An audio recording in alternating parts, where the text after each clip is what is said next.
How to buy Akuma, the Akuma Inu token. So before we start, this is not financial advice. I'm not professional or economic expert. So before investing in any project that you want on my channel, please do your own research. Now before going and buy this token, make sure to check the X account and keep following their updates about this token. And as you can see, this token is available on CoinMarketCap. To be able to buy this token, just click on here to copy the token address. And remember, this token address it came under the base network. Now open your wallet. For this, I will use Bitget. After that, select the base network from here, click on this plus icon, paste the token address here, and as you can see, this is our token. Just click on plus icon to be able to add it to your wallet. Now go back, find your token. As you can see, this is it. Click on it, click on swap, and switch it from here.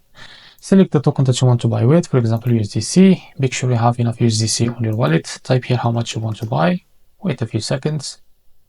And as you can see, this is how much you will receive. After that, click on buy and you will buy this token without any issue. So this is how to buy Akuma token. If you find this video helpful, please like and subscribe. See you in the next video.